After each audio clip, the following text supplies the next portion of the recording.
जैसा कि सेशन हमारा फिटर का चल रहा है दोस्तों, तो उसी बीच में ये सेशन एक साइंस का लेके आया हूँ। ऐसे ही क्वेश्चन एग्जाम में आते हैं, ट्रिकी टाइप के होते हैं, जल्दी सॉल्व भी इनको करना रहता है।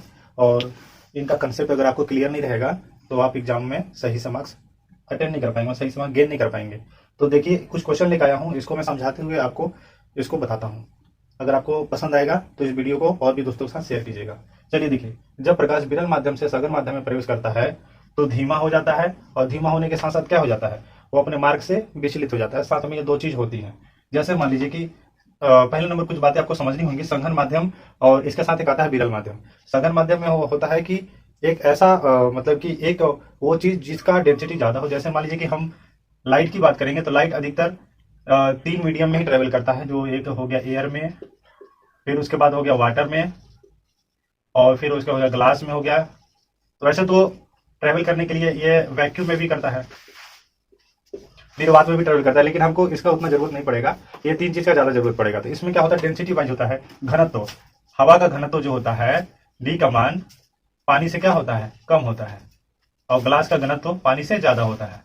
तो जिसका घनत्व देखिए दोस्तों कम है, जिसका घनत्व जब भी सघन विरल देखेंगे तो जो प्रकाश किरण है एक माध्यम से दूसरे माध्यम में, यानी कि जैसे हवा से पानी में जाएगा तो माध्यम बदल जाता है उसका।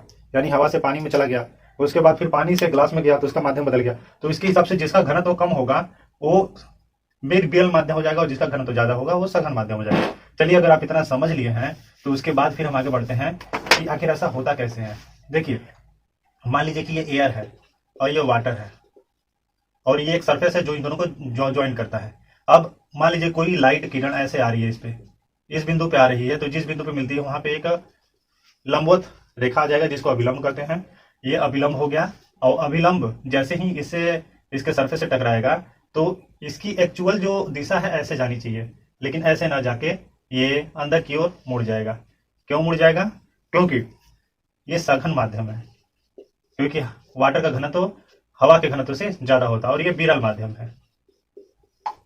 तो देखिए, अब यहाँ पे ये अंदर की ओर मुड़ जाएगा। साथ में एक चीज और होगा कि इसका वेलोसिटी कम हो जाएगा, क्योंकि इसके जो सघन माध्यम में जो अणु होते हैं डेंसिटी ज्यादा होने के कारण पास पास होते हैं, वो क्या करेंगे कि जो लाइट के जो पार्टिकल है उनको आगे जाने से रोकते हैं। तो ये क्वेश्चन हमारा हो गया। इसमें आप बोलेंगे ये अविलंब की ओर मुड़ जाता है, तो ये यहाँ पे यही भरा जाएगा। अब आते हैं नेक्स्ट क्वेश्चन पे दोस्तों। नेक्स्ट क्वेश्चन हमारा क्या कहता है, जब कोई वस्तु सी और एफ के बीच में रखा जाता है तो अवतल दर्पण में आकृति कहाँ बनेगी? तो दूसरा क्वेश्चन में देखिए ये है। तो इसमें देखिए पहले क्या करेंगे, पहले हम अवतल दर्पण बनाएंगे। अवतल दर्पण में क्या होता है दोस्तों, इस टाइप का कटोरा नुमा होता है। उत्तल दर्पण अवतल दर्पण दोनों ऐसा ही होता है, बस इनके ऊपर जो कलाई किया जाता है उस ऊपर डिफाइन किया जाता है। अवतल दर्पण में अवतल दर्पण में देखिए क्या होता है, बाहर की ओर कलाई रहता है। इसमें हम जानते हैं कि ये ध्रुव होता है, ये वाला बिंदु, यहाँ पे फोकस होता है, और यहाँ पे सेंटर होता है। जैसा कि हम ये जानते हैं कि ये जो सेंटर होता है ये इसको वक्रता केंद्र भी कहते हैं।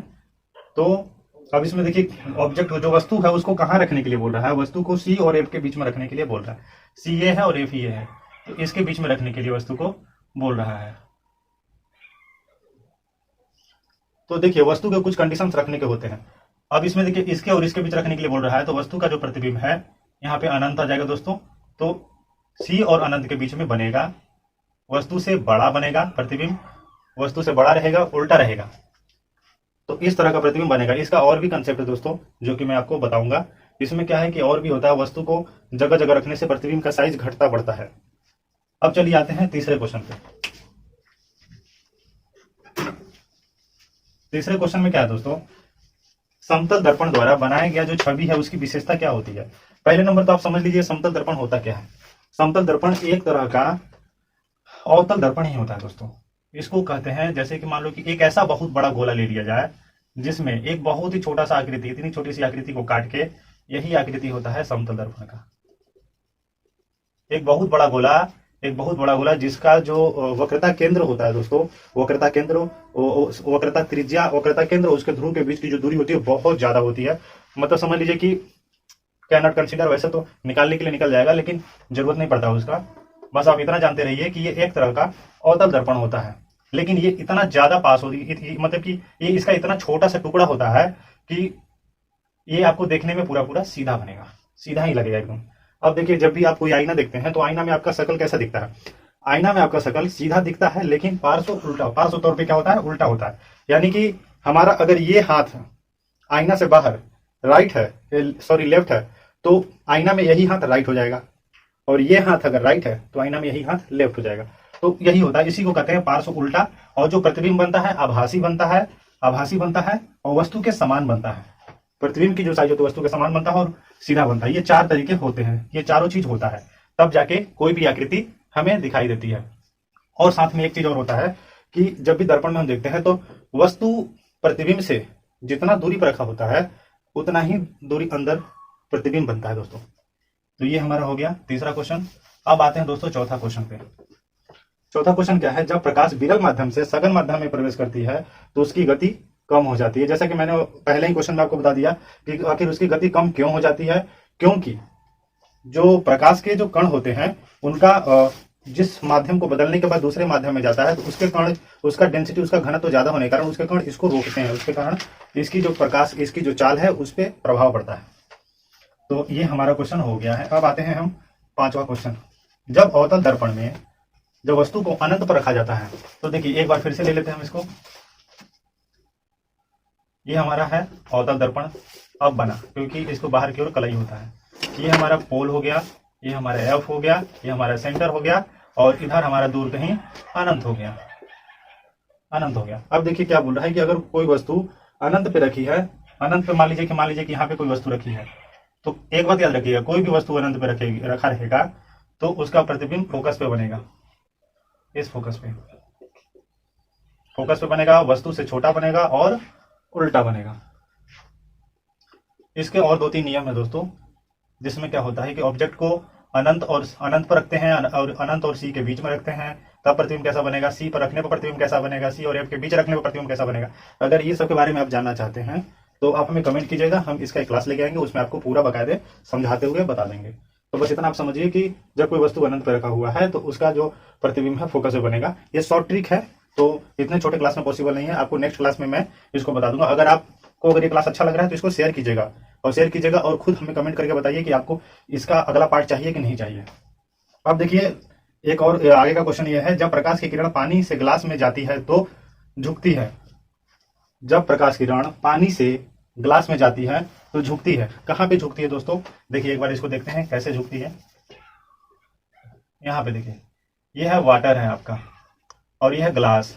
जैसा कि मैं बताया था D2 और D3 है, तो यहाँ पे क्या होगा, वाटर का जो घनत्व होगा पानी के घनत्व से क्या होगा, कम होगा। सॉरी, वाटर का घनत्व ग्लास के घनत्व से कम होगा और ग्लास का घनत्व वाटर के घनत्व से ज्यादा होगा। तो जब भी कोई प्रकाश किरण जब भी कोई प्रकाश किरण वाटर से ग्लास में आएगी तो ये अविलंब की ओर झुक जाती है। ये अपने मार्ग पर सीधा न जाके अविलंब की ओर झुक जाती है, क्योंकि ये सघन माध्यम हो जाएगा और ये हो जाएगा विरल माध्यम। तो ये अविलंब की ओर झुक जाती है, अविलंब होता है दोस्तों। ये क्वेश्चन आपका क्लियर हो गया। अब उसके बाद देखिए, ये 2 फार्मूले लिखे हुए हैं जो बहुत इंपॉर्टेंट क्वेश्चन इन पे बनते हैं। ये फार्मूला आपका दोस्तों है अवतल दर्पण का, सॉरी अवतल नहीं, ये दर्पण फार्मूला है और ये है लेंस फार्मूला।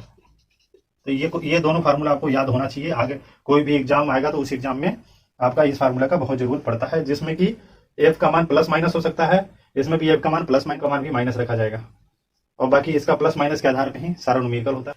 अगर दोस्तों आपको ये वीडियो पसंद आ रहा है तो आप हमें कमेंट कीजिएगा, इसका दूसरा सेशन लेके आएंगे, और जिस टॉपिक पर अगर आपको वीडियो चाहिए वो टॉपिक आप हमको कमेंट कीजिए, उस टॉपिक पर आपको वीडियो प्रोवाइड करेंगे। बाकी हमारा जो फीटर का क्लास है वो कंटिन्यू चलता रहेगा। थोड़ा वीडियो डालने में लेट हो जा रहा है तो उसके लिए सॉरी, लेकिन हाँ कोशिश यही है कि रोज आपको एक वीडियो फीटर का मिल जाए। जय हिंद दोस्तों।